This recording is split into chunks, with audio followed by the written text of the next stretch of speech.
Henri Dunant naît le 8 mai 1828 à Genève, en Suisse.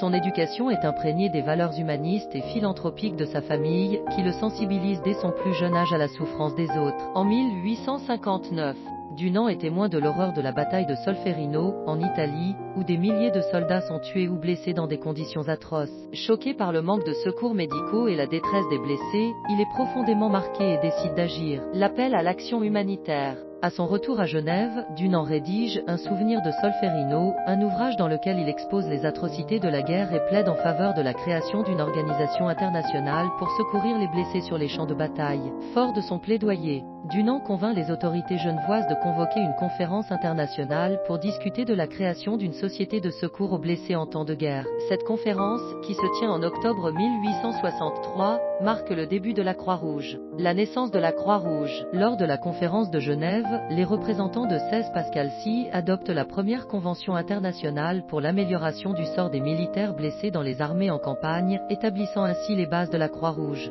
Henri Dunant est élu premier président de la Croix-Rouge internationale, en reconnaissance de son rôle déterminant dans sa fondation. Son engagement en faveur de l'humanité et de la compassion en temps de guerre fait de lui une figure emblématique de la Croix-Rouge. Les premiers pas de la Croix-Rouge. Dans les premières années, la Croix-Rouge se concentre sur l'organisation de secours médicaux sur les champs de bataille, fournissant des soins aux soldats blessés et établissant des ambulances pour les évacuer vers les hôpitaux. Grâce à ses efforts de secours pendant la guerre franco-prussienne de 1870 et d'autres conflits, la Croix-Rouge gagne en reconnaissance internationale et étend ses activités à l'assistance en cas de catastrophes naturelles et de crises humanitaires. L'évolution et l'impact mondial. Au cours du XIe siècle, la Croix-Rouge étend ses activités à l'échelle mondiale, apportant une assistance humanitaire dans les régions touchées par les conflits, les catastrophes naturelles et les crises sanitaires. La Croix-Rouge devient un symbole d'espoir et de secours pour des millions de personnes à travers le monde. Son engagement en faveur de la neutralité, de l'impartialité et de l'humanité la distingue comme l'une des organisations humanitaires les plus respectées et les plus efficaces au monde.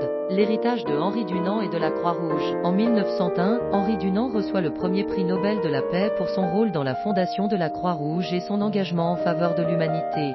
Sa vision altruiste et sa compassion envers les autres continuent d'inspirer des générations de bénévoles et de travailleurs humanitaires à travers le monde. À ce jour, la Croix-Rouge internationale compte des millions de volontaires et de membres à travers le monde. Dévoué à l'idéal de secours humanitaire, son engagement en faveur de la dignité humaine et de la protection des plus vulnérables demeure un héritage durable de la vision visionnaire de Henri Dunant.